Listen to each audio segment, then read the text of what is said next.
aduna natay mga hinterland barangays.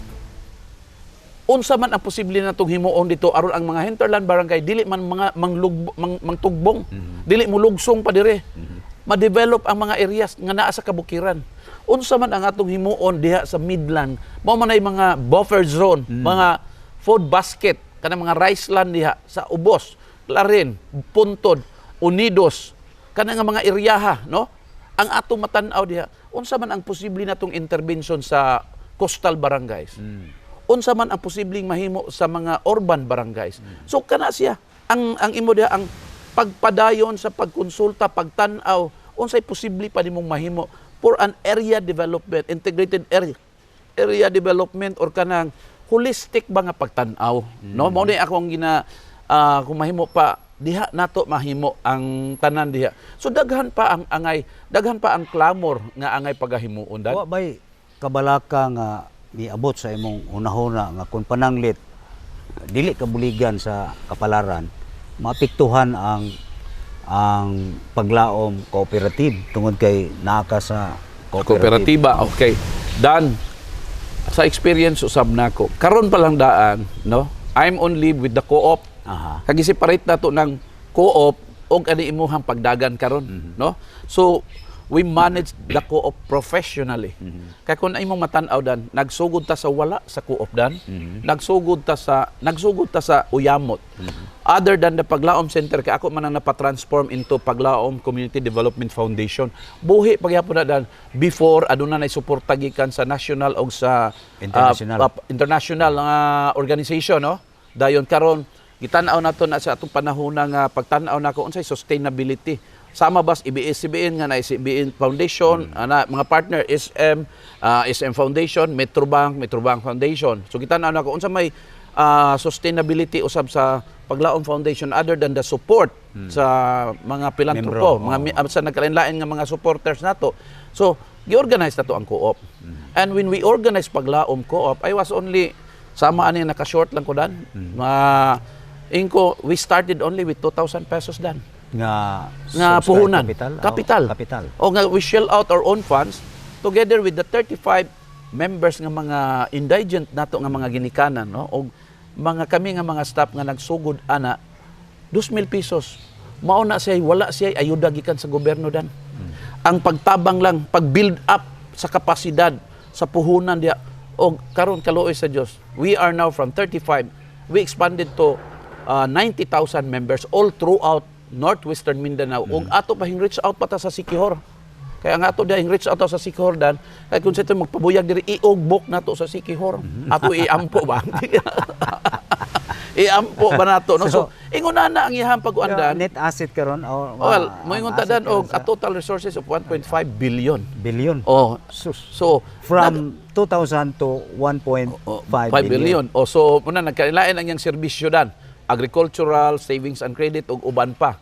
And moingon ko dan with the network nato sa World Council of Credit Union, with the network sa Asian Confederation of Credit Union, and with our network sa Philippine Federation of Co-ops, National Confederation of Co-ops, and even I was also a three-termer chairperson of MASPEC dan, kani sa Cagayan de Oro, the biggest federation of co-ops in Mindanao, having 300. Dili lang ang akong itanaw ang paglaom, kundi ang kinatibukan ng mga primaries, no? And even mangani sa ato pagka-NAPSI as chairperson or representative sa national ang imong pagtanaw, dili lang ang usa ka co-op, kundi ang mga primary usab. We were able to transform MASPEC into a billionaire status, no? So ingon ana karon moadto ta mo focus ta sa Paglaom Co-op. Gi-in place na to ang mga managers. Naa diha ang mga working board. Pero sa pagkakarondan, for last year, ang karon, gisugdan na nato ang ISO certification sa atong co-op. Whoever will be manning the co-op will continue professionally because gitanaw ang quality management system, ang processes, naibaw man tali ka sa ISO. Dili basta-basta dyan. When I was, when I was in Taiwan, no, gihimo dito nga exposure sa mga SMS. Tiga ko dan from Kaohsiung, Taichung, and Taipei. Ang exposure nako dito dan kada bisitahan na mo dan ISO certified. Nga naman, Kaya ang ilaha dito is, ang ilang organization, ang concern is export-oriented, kanang international quality system sa ilaha usab nga mga programa o serbisyo sa ilang operation, no? So ato nang nakita unsa ka importante ang pag ISO nato sa organization, kaya nga na manggod kinsay bag-o diha nanay sistema nga gisunod. Maybe a matter of some innovation, continuing innovation, wala may katapusan. Sama ra sa pag-ingon nato dan nga asenso, walay moingon nga hing asenso naman mi. Ikaw dan hing asenso na ba ka? Wala pa. Oh, pero padayon nga pag-asenso. Sa una wala pa kaani, pero karon na nakaani, di ba? So walay paghunong ba? Mo sama ra usab nga mingon og asenso Misamis Occidental. It's a continuing process. Ang gihimo karon sa ato ang mga kauban, si Deputy Speaker Henry Uminal, who is running also for governor, no? So kay nakita usab nako kung maayo ang mga nabuhat nga mga mihuras dito sa Distrito 2, sigurado ko nga mahimo usab kana kung dunay pagtinabangay, pagtambayayongay sa Asenso Pinoy nga mao ang amo ang grupo dire, Asenso Pinoy, with the Deputy Speaker Henry Uminal, with our kandidatura sa Distrito 1 si Mayor Jason, no? O ang ato usab nga vice gobernador, kauban usab sa nagkalain-lain nga mga Asenso Calamba, Asenso Oroqueta, Asenso Panaon, Asenso Jimenez, Asenso Concepcion, the more Asenso sa pangdalaga, mo nang wala bay maka-underestimate sa pag-asenso sa tawo kay dili monopoly nimo ang kahibalo. So meaning wa kay kahadlok nga ma-politicize ang paglaom or maapektuhan ba, no? In case of mga Kuan man gud na siya dan, wa man nato na siya separate and distinct. O separate man na siya, mabitan na nga hing kuan punta sa ato kay nga ato karon ana sa personal man nato na nga kapasidad. Pero dako katabang na siya because we can influence other LGUs to cooperativize, not necessary kana i-co-op nimo kundi the thinking of strong collaboration and cooperation. That's the meaning of kadang cooperatiba, cooperation among the different sectors, ma-private sector ma-government sector mga diha ang pagtinabangay. Kaysa ako nang giingon, dili nimo monopolize ang kahibalo. Sama ra na dan sa giingon ba nga education is limitless. The more you learn, the more you do not know. You discover nga daghan pa man ka ang angay himuonon. Kay na-discover nimo nga napamanday mga butang nga wala nimo mahimo. No, so it's a limitless. So sa pag-asenso sa tawo, dili nagpasabot kay mura og komportable nakakaron. Continue, the more man ka mo discover pa, no? Kaysa imuhang wants, imuhang needs, magkadako man na den the more, makita nimo daghan pa man kaayo dihang mga sinikmahan sa palad nga wala matabang nga to. Karon kuan na gini siya mura og tradisyon na ba or naana sa mind sa mga voters nga usa sa mga qualification sa dagang kag mayor is kinahanglan do na kay kwarta. Now, watagayon nga ipa vote buying or unsa, pero andam maka ana. Ang ako lang andam ko sa ako ang kredibilidad nga gi-offer sa mga tawo, no? Nga akong gi-offer ang akong kaugalingon sa mga tawo o unsay akong mahimo.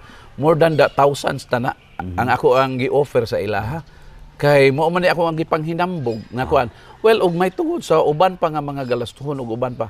Aduna naman tay grupo, partido nga mutan-aw usab ni anang mga panginahanglan nimo. Okay. Pero mo ko more than a millions na matingali ang ako ang kaugalingon nga ako ika-offer sa mga tawo dan. So ang imong kaybalo, no? Ang imong kaybalo kung i-translate into mo nang moingon sila dan og ako muhatag lang ko sa unsay akong angay nga mahimuon, no? With my experience usab sa nagkalain-lain nga mga network, dili lang dan sa Plaridel, Miss Ok, national. Sa ako nang gingon nimo, worldwide ang ato ang network nga gihimo. Even mangani sa Washington DC, I've been to Washington DC nga nakig-istorya sa World Council of Credit Unions.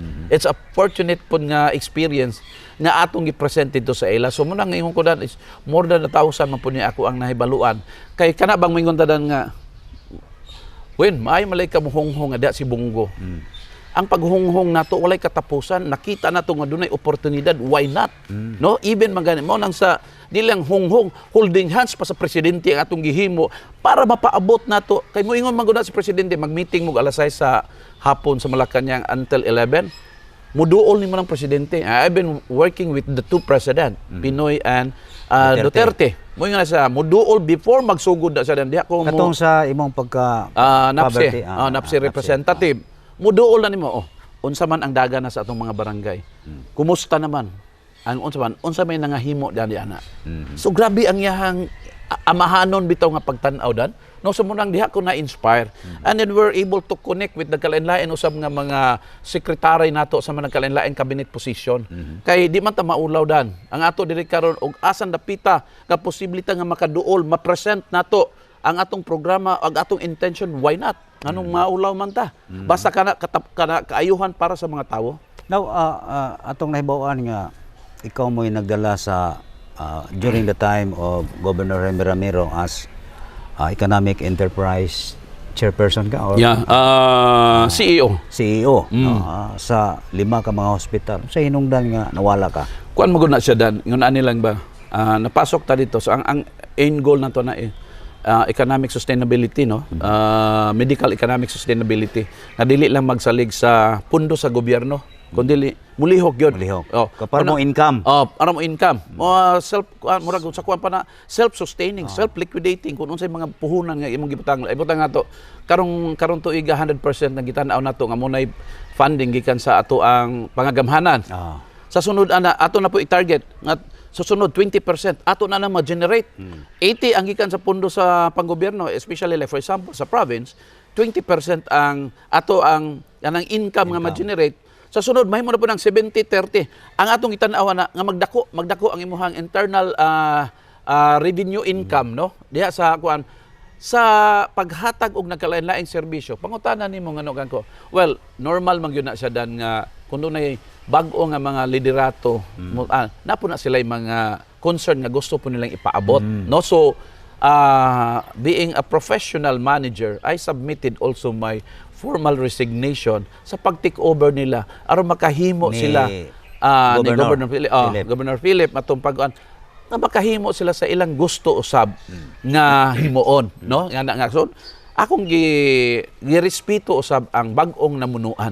Mo na nga naanad man tadan gikanabya ta sa Office of the President. 2019 sa ako nang giingon early nimo nga ning submit ko og resignation, gipatawag ko ni Secretary Midaldia kay pag-submit na ko wa pa man to ma-expire ang akong term. Dayon yun siya nga, are you running for a local position? Mingon ko, no, I'm not.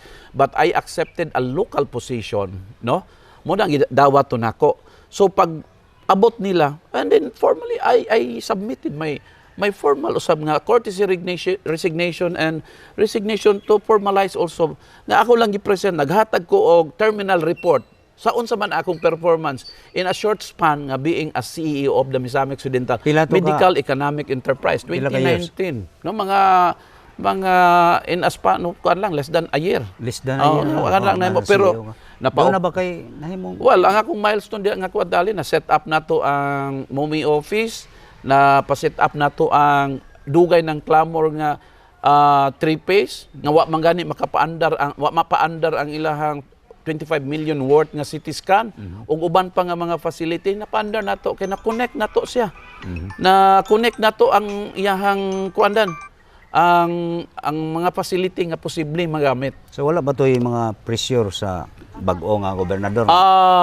Well, maybe tingali atong pagsugodan is kuandan kanang dunay mga reorg nga ginaplano, no? O nga ba mao po imuhang magkuan mga pero well, usa tingali to sa mga gikuan ako nga kung dili kinahanglanan ang akong serbisyo, then basin sa uban pa nga pamaagi ko makatabang ko, and despite with that I am still active after that sa LCAC, ECLIP, nagkalain-lain nga mga partnership sa mga itong gihimo diri sa atong probinsya, sa atong munisipyo, even mga sa Plaridel. I was a member of the board of the Plaridel Community Hospital. Og doon na magani mga programa og mga panginahanglan nato diya sa atong lokal nga pangagama, I submitted also sa ako unsay posible na ko sumunang wala sila sa white tingali nga during my time as a private citizen. Naghatabang ko nila. Wala na sila ikasaway. Silang congressman mga incumbent diha, no? Pero sa pagkakaroon lang nga submit ko sa natad sa politika, mo nang mingon ko dan, di lang nato pugod underestimate. Kalain-lain man pud ang ato ang panglantaw para maka yun sa katawhan, para ning serbisyo. So kung unsa may mga plano kahigayunan ihatag sa Ginoo, tanan magtinabangay. Okay. Atong ibalik siya dan sa usa ka tinuod nga pamilya ba, no nga ako dadin is no one should be left behind. Mao na ako ang usa pa dan ako idagdag dan importante ng we have to lead Plaridel into new normal, into something like the new future. So kinahanglan nga ang leader ana labi na kay dunay mga kanibitang additional devolution next year for Mandanas Garcia ruling. So angay na sen tan-aw nato unsaon nato pagplastar ang ato ang fiscal kuan nato diha sa pagdala nato sa LGU, no? And then akong ginatan-aw dan kanang we have to engage the people. Dili lang ang leader, kundi i-engage nimo sila nga mo innovate ka na bang dunay bay pag-enhance sa kahibalo. Pag-motivate nato diha. Unsaon nato nga adunay mga pamaagi nga mga kabag-uhan i-adapt sa kabag-uhan. Kay mo man gitawag nato new normal. It's no longer the normal before, but it's new normal. O atong gitan-aw ang impact sa atong partnership and collaboration. Mo nang ingon nako dan, barangayanihan, no? Tambayayungay ang gikinahanglan nato. Engage, you have to lead the people to innovate something, and you have to kanang engage gyud sa mga tao. Dili lang ang mga tao magtaga diha sa unsay ihatag sa gobyerno, kundi participate. That's cooperativism. Participation. Nga na nga kuan o participatory nga pamaagi, no? Dili lang nga magpungko lang kada dawat og limpyo. You have to participate. That's engagement with people.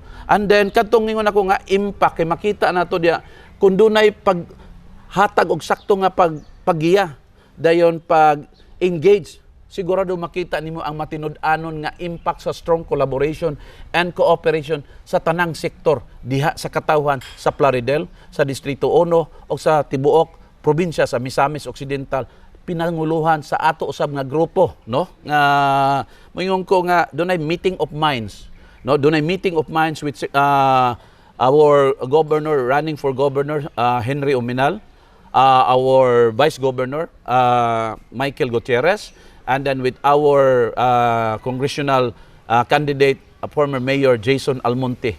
Og sa among grupo sa Asenso Plaridel og sa Asenso Misamis Occidental, doon nagyoy meeting of minds kung unsay maayo atong pagaistoryahan og unsay pinaka the best atong i-implement. That's lead, engage, and check the impact of our strong collaboration and participation sa tanang sektor.